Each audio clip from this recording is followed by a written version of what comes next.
فرشتے آئے تھے، کیونکہ معلوم ہے آپ کو کہ فرمایا استستغیثون ربکم فاستجاب لکم انی ممدکم بألف من الملائکۃ مردفین۔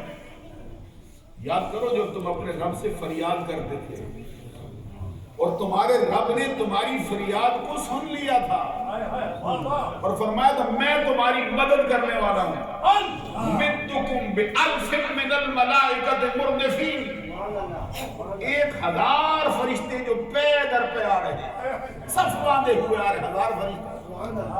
اچھا حضرت ابراہیم خلیل اللہ علیہ السلام کو چیخا میں جب ڈالا گیا ہے تو کتنے فرشتے آئے تھے؟ 7۔ جنہوں نے آگے قلنا یا نار کونی بردم و سلام علی ابراہیم، رب کا پیغام دیا نا آپ کو، 7 آئے تھے۔ اچھا 7 آئیں تو چیخا گلزار ہو جائے امت مسلمان کے لیے، رب کہتا ہے 1000 بھیجتا ہوں۔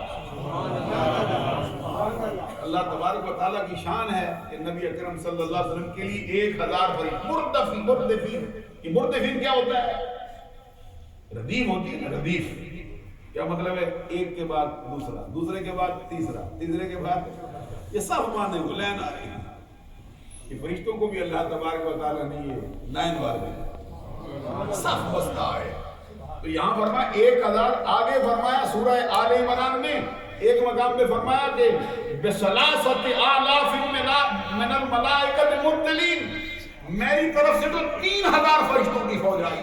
پھر فرمایا بخمسۃ آلاف من الملائکۃ مسبحین، نشان لگائے ہوئے 5000 فرشتے بھیج دیا۔ مسلمان کتنے آئے تھے؟ 313۔ کافر کتنے آئے تھے؟ 1000 کے قریب، اسلحہ سے لیس، سامان ضرب و حرب سے لدے ہوئے۔ اور ادھر حال کیا ہے؟ کسی کے پاس تلوار نہیں ہے تو چھڑی سے لے کے چل رہا ہے، کسی کے پاس چھڑی نہیں ہاتھوں سے اتر رہا ہے۔ وہ جو اقبال نے کہا نا، کافر ہے تو شمشیر پہ کرتا ہے بھروسہ، یہ سمجھ آ جائے گی آپ کو ذرا، سبحان اللہ۔ کافر ہے تو شمشیر پہ کرتا ہے بھروسہ، مومن ہے تو بے تیغ بھی لڑتا ہے۔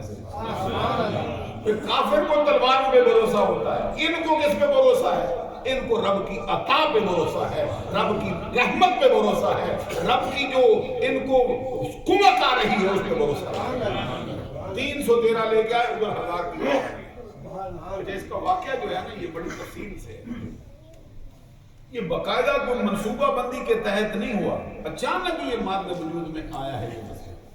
وجہ کیا تھی کہ جو مکہ والے لوگ تھے وہ اکثر مسلمانوں کو دھمکیاں دیتے رہتے، دن رات ان کی دھمکیاں تھیں۔ کبھی مسلمانوں کے قافلوں کو روک لیتے تھے، کبھی ان کے ساتھ زیادتی کرتے تھے، کبھی کہتے حملہ آور ہوں گے۔ یہ حضرت ابو سفیان بن حرب رضی اللہ تعالیٰ عنہ، میں اس لیے کہتا ہوں کیونکہ بعد میں یہ اسلام کی دولت سے مالا مال ہو گیا اور سچے مسلمان ہو گئے، سچے مسلمان ہو گئے۔ تو آپ کو معلوم ہے کہ ان الاسلام یہدم ما کان قبلہ، جو کفر کو چھوڑ کے اسلام کے دامن میں پناہ لیتا ہے، اسلام کی خوبی یہ ہے اس کے گزرے ہوئے زندگی کے تمام گناہوں پر معافی کا کلم پھیر دیتا ہے۔ حضرت ابو سفیان رضی اللہ تعالی عنہ کے ایک تجارتی قافلہ لے کر ملک شام سے واپس لوٹ گئے، اور اس کے اندر مکہ کا کوئی گھر شاید ہی ایسا ہو جس نے اپنا مال نہ لگایا، اور ان کا ارادہ یہ تھا کہ جتنی کمائی ہوگی، جتنا فائدہ ہوگا، سارے کا سارا مسلمانوں کے خلاف استعمال۔ نبی اکرم صلی اللہ علیہ وسلم کو اطلاع ہوئی کہ اب یہ قافلہ یہاں سے گزر رہا ہے، سبحان اللہ، تو نبی اکرم صلی اللہ علیہ وسلم نے پھر اپنے جانثاروں کو آواز دیا ہو آگے بڑھو، اس قافلے کا سامنا کرو، کیونکہ اس کا نتیجہ یہ ہے اگر یہ سلامت پہنچ جاتا ہے تو پھر وہ لوگ اسی دولت سے ہمارے اوپر حملہ کریں۔ دوسری بات یہ تھی کہ ان کو سبق سکھایا جا سکے کہ مسلمانوں کے کافروں کے ساتھ زیادتی نہ کرو، تمہارا راستہ ہم روک سکتے ہیں، کیونکہ شام سے جو بھی راستہ، جو قافلہ گزرے گا اس راستے سے گزرے گا، ہم روک سکتے ہیں درمیان۔ اس صورت میں نبی اکرم صلی اللہ علیہ وسلم نے اپنے جانثاروں کو آواز دی، جس کے نتیجے میں قریب 319 افراد تیار ہوئے، سبحان اللہ، 319 افراد کا قافلہ تیار ہوا۔ اس میں جو شخص شریک نہیں ہو سکا اس سے کوئی مواخذہ نہیں ہوا، کیونکہ باقاعدہ جنگ کے ارادے سے نہیں نکلے ہیں گھر سے، بعض مورخین نے اس پہ کچھ اپنی طرف سے بڑھانے کی کوشش کی ہے، اسلام پہ کوئی اعتراض آتا ہے؟ اسلام پہ اعتراض نہیں آتا. کیوں کہ سرکار کا فرمان ہے کہ الصدق ینجی والکذب یہلک، سچ نجات دیتا ہے. جو ہے نا بیان کرنا. نتیجہ سمجھو کیا ہے کہ سرکار دو جہاں صلی اللہ علیہ وسلم کو معلوم تھا کہ یہ پیسہ جب وہاں پہنچے گا یہ مسلمانوں کے خلاف استعمال ہوگا، اس لیے ان کا راستہ روکو. تو نبی اکرم صلی اللہ علیہ وسلم نے پھر آواز دی تو سرکار کے چاہنے والے آئے. حضور نبی اکرم صلی اللہ علیہ وسلم اس وقت کتنی تیاری ہو سکتی تھی؟ اچانک اٹھے. اونٹوں کی کتنی تعداد ہے؟ ہر ایک اونٹ پر 3 بندے سواری کے لیے منتخب ہوئے. یہاں تک کہ سرکار کے لیے بھی جس اونٹ کا انتخاب کیا گیا اس میں بھی 3 بندے تھے. حضور مولا علی شیر خدا رضی اللہ تعالیٰ عنہ تھے اس میں، حضرت ابو لبابہ تھے اس میں، پھر کچھ وقفے کے بعد پھر مرشد بن ابی مرشد سرکار کے پاس جو 3 بندے ایک سواری پر. تو وہ کہتے ہیں جب ہم سواری پر بیٹھے سرکار دو جہاں صلی اللہ علیہ وسلم کی منزل مکمل ہو گئی، ہم نے سرکار کی لگامیں پکڑی اور عرض کیا سرکار آپ کی سواری کے قدموں کو چھونے والی خاک ہماری آنکھ کا سرما بن رہی ہے، ہمارے چہرے کا غازہ بن رہی ہے. ہم آپ کے خادم بنے ہیں، آپ کے خادم کو فرشتے بننے کے لیے تیار بیٹھے ہیں. ہمارے لیے یہ کافی ہے، آپ سوار رہے ہیں. سرکار دو جہاں صلی اللہ علیہ وسلم نے مسکرا کے فرمایا ما انتما باقوا منی، کیا تم دونوں مجھ سے زیادہ طاقتور ہو؟ تو تم چل سکتے ہو، میں نہیں چل سکتا. ساتھ ہی سرکار نے فرمایا تم بھی اللہ سے اجر کے طلبگار ہو، میں بھی اللہ سے اجر کا طلبگار. اپنی باری پر میں سوار ہوا ہوں، اپنی باری پہ تم سوار ہو. یہاں تک کہ سرکار پھر اونٹ سے نیچے آ گئے. 80 میل کا سفر تھا. تو رمضان المبارک کے مہینے میں ہوا ہے. کھانے پینے کے لیے کیا تھا؟ اور روزے کی حالت میں سفر ہوتا ہے. اس وقت آپ کو معلوم ہے کہ حالات کیا تھے. کھانے کے لیے فرمایا کسی کے پاس صرف ایک ہی کھجور ہے. بعد میں تو مورخین نے یہاں تک لکھا ہے کہ کسی کے پاس کھجور بھی نہیں تھی. ان کے لیے کیا تھا کہ کھجور کی جو گٹھلیاں ہوتی تھی ان کو پیس کر اس کو پھاند لیتے تھے تاکہ وقت ملتا ہے. پانی سے روزے افطار ہوتے، پانی سے رکھے جاتے. اور ادھر کیا تھا؟ ہر منزل پر 10 اونٹ ذبح ہوتے تھے. کبھی ابو جہل کرتا تھا، کبھی عتبہ کرتا تھا، کبھی ابو البختری کرتا تھا. ہر منزل پر 10 اونٹ، 100 گھوڑا ان کے پاس تھا. اونٹوں کی تعداد کا کوئی اندازہ نہیں تھا. نہ تلواروں کی کمی تھی، نہ نیزوں کی کمی تھی، نہ تیروں کی کمی تھی، نہ کمانوں کی کمی تھی، نہ کھانے پینے کی اشیاء کی کمی تھی. ان کے حوصلے بڑھانے کے لیے جو طوائفیں تھی وہ رکھی گئی تھی. گانا گاتی، ان کے دل لباتی. شراب کے جو جام تھے وہ اتارتے. اور ادھر کیا تھا؟ مصطفیٰ کا قرآن تھا جو سنا جا رہا. ایک دوسرے کے ساتھ برسرے پیکا ہونے کے لیے جب ابو سفیان رضی اللہ تعالیٰ کے قافلے کو روکنے کے لیے سرکار نے قدم اٹھایا، ان کو خبر ہو گئی کہ یہ مسلمان جو ہیں میرا قافلہ روکا. ماہر میدان جنگ کا بندہ تھا. وہ سفر یوں ہوتا تھا تو مدینہ شریف والے ادھر آ کے روک سکتے تھے. ان کو پتہ چلا، انہوں نے یہ راستہ چھوڑ دیا، یوں شروع کر دیا. جتنا مسلمان آگے بڑھتے اتنا وہ بغیر وقفے کے، بغیر سانس لیے، بغیر رات گزارے، آرام کیے، چلتا ہی رہا سیدھا نیچے سے. اور وہ اپنا قافلہ نکال کے لے گیا. اس نے پیغام بھیج دیا کہ جو خطرہ تھا وہ ٹل گیا ہے، میں تمہارا مال لے آیا، اب جنگ نہ کرو. لیکن ادھر ابو جہل جیسا شرارتی بندہ تھا. اس نے کہا نہیں، یہ وقت ہمارے ہاتھ آ گیا ہے، جانے نہیں دیں گے، مارے گئے. اس نے حضرت ابو سفیان رضی اللہ عنہ کا مسئلہ تو یہ تھا، قافلہ نکل آیا ہے، وہ دل نکال کے لے گیا ہوں میں، اب وہ ان کی دسترس میں نہیں ہے میرا قافلہ. اب ابو جہل کو جو شرارت سوچی کہ آج ان کا کام تمام کاری دینا ہے. تو بندہ سوچتا کچھ ہے، ادھر قدرت خدا مسلمانوں کے مقابلے میں آ رہے ہیں. یہ جس کے نتیجے میں یہ جو جنگ ہے نا مارد وجود میں آئی.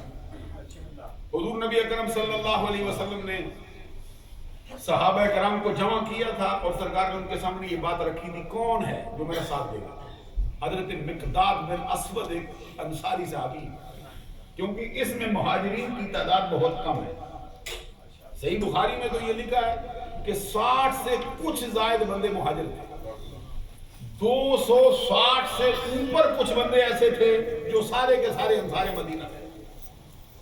بعض روایتوں میں بعض مورخین نے یہ بھی لکھا ہے کہ مہاجروں کی تعداد قریب 83 افراد تھے. اوس قبیلے کے افراد کی تعداد 61 تھی.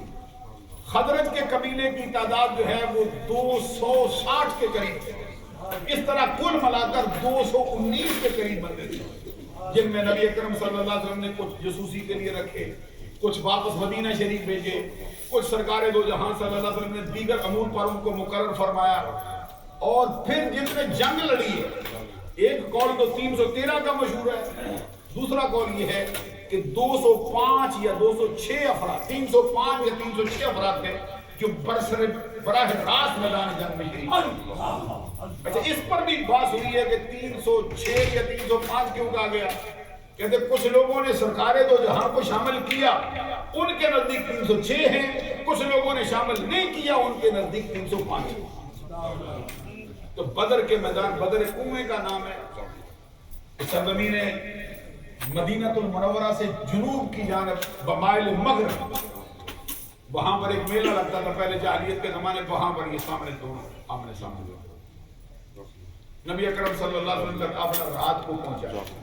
اب سارا سفر رات کو صحابہ کرام نے عرض کیا سرکار ہم تو خود تھکے ماندے لوگ ہیں, تو یہ ساری رات اگر جاگیں گے تو صبح تو جنگ ہوگی, لڑے گا کون؟ سرکار مسکرا پڑے. صحابہ کرام نے عرض کیا سرکار اگر سو جاتے ہیں تو دشمن سامنے ہے, حملہ کر سکتا ہے, شب خون مار سکتا ہے. سرکار نے فرمایا تم سو جاؤ, امت کا جو والی محمد ہے وہ ساری رات جاگتا ہے.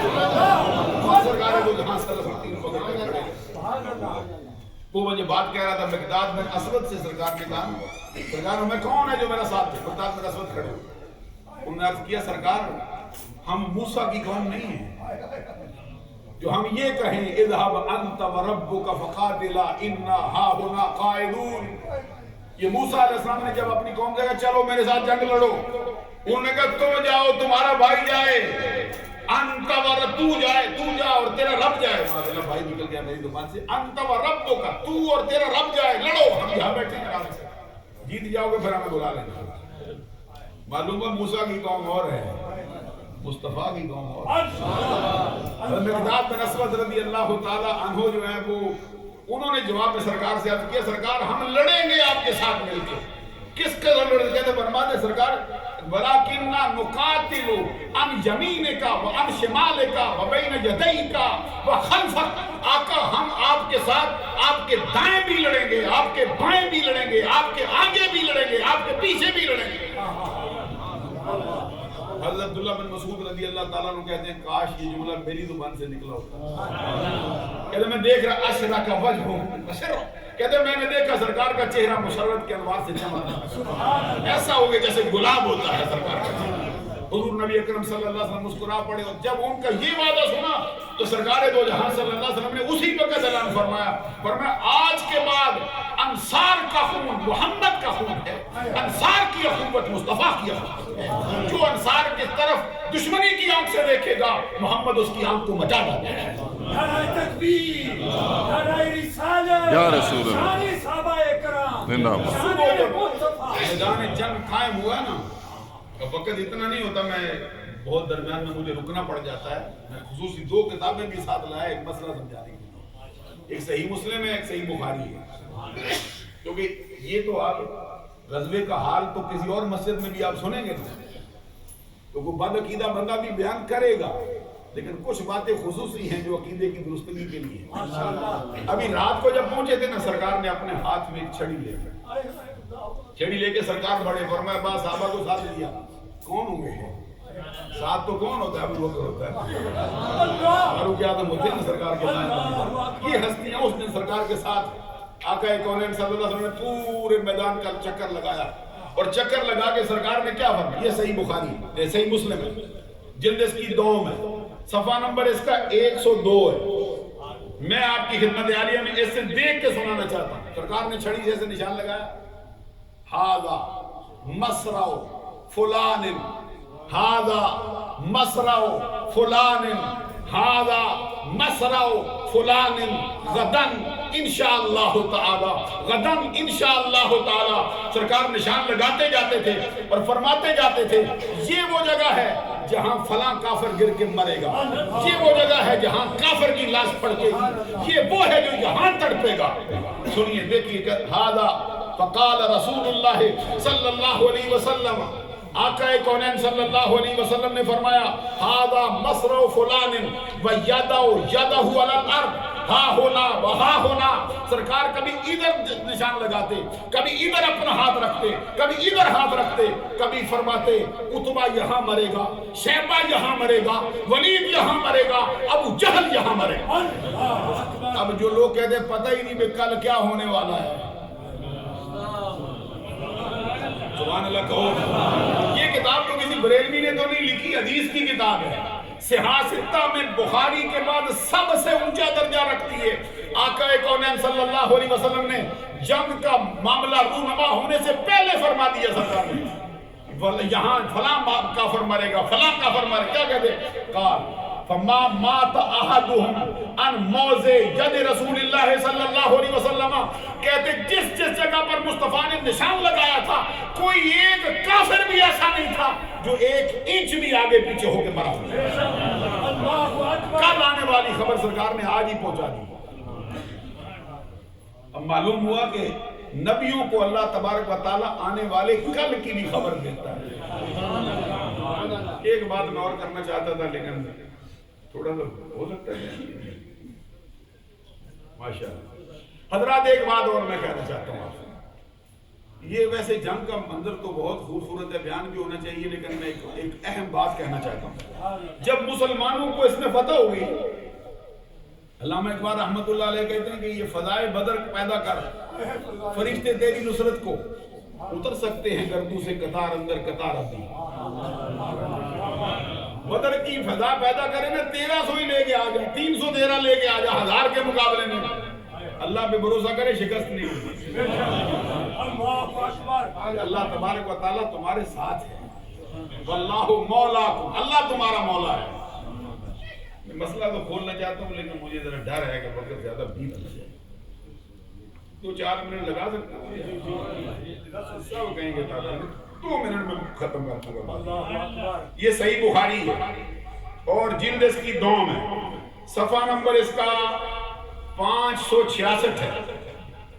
جب سرکار دو جہاں صلی اللہ علیہ وسلم کو اللہ نے فتح دی تو سرکار کا طریقہ مبارک یہ تھا کہ کافروں کو بھی کھلے میدان میں نہیں چھوڑتے تھے، ان کو بھی ایک گھڑے کے اندر سرکار نے پھینکا، اس کے اوپر جو ہے وہ مٹی پھینکی، پھر سرکار چند دن وہاں تشریف رکھتے تھے، جنگ جیت لینے کے بعد پھر تشریف رکھی، پھر سرکار نے کیا کیا، جس کنویں کے اندر جس ڈھیر کے جس کے اوپر جو ہے وہ وہاں کا گردوں کو باہر پھینک کے ان کو دفن کیا گیا تھا اس پہ تشریف لائے۔ سنو صحیح بخاری کہتے آقا کونین صلی اللہ علیہ وسلم اس کی مڈیر پہ آئے، فجعل ینادیہم باسمائہم واسماء آبائہم، یا فلان ابن فلان یا فلان ابن فلان ایسرکم انکم اطعتم اللہ ورسولہ فإنا قد وجدنا ما وعدنا ربنا حقا فہل وجدتم ما وعد ربکم حقا۔ سرکار دو جہاں صلی اللہ علیہ وسلم نے ان کی جو جہاں پہ ان کو پھینکا گیا تھا اور ان کی لاشیں پھینکی گئی تھی، اس کے اوپر کھڑے ہو کے سرکار نے کہا اے فلاں فلاں کے بیٹے، اے فلاں فلاں کے بیٹے، یسرکم انکم اطعتم اللہ ورسولہ، اللہ بتا نا اگر تو نے اللہ کی اطاعت کی ہوتی، اللہ کے رسول کا کہنا مانا ہوتا۔ سرکار دو جہاں صلی اللہ علیہ وسلم نے فرمایا ہم سے تو جو رب نے وعدہ کیا تھا فتح و نصرت کا ہم نے تو پا لیا ہے، فَهَلْ وَجَدْتُمْ مَا وَعَدَ رَبُّكُمْ حَقًّا، تمہارے ساتھ بھی رب نے وعدہ کیا تھا کہ ذلیل ہو جاؤ گے۔ دیکھ لیا منظر نہیں دیکھا، ادھر سرکار کافروں کو مرے ہوئے کو مخاطب کرتے ہیں۔ حضرت فاروق اعظم رضی اللہ تعالیٰ عنہ ساتھ کھڑے تھے، فوراً بول پڑے وقال عمرو یا رسول اللہ صلی اللہ علیہ وسلم ما تکلم من اجساد لا ارواح لها، سرکار ایسے جسموں کو بلاتے ہو جو روحوں کے بغیر ہیں؟ اب سنو مردہ سنتا ہے کوئی نہیں سنتا۔ آج بندے کہتے ہیں اللہ کے بندے نہیں سنتے، یہ کافروں کا، کافر بھی وہ جن پہ لعنت ہوئی ہے، جن پہ پھٹکار ہوئی ہے، جو مصطفیٰ کے مقابلے میں حضرت فاروق اعظم کہتے ہیں سرکار یہ بے جان جسموں کو آپ آواز دیتے ہیں، کیسے بولیں گے، کیسے یہ سنیں گے؟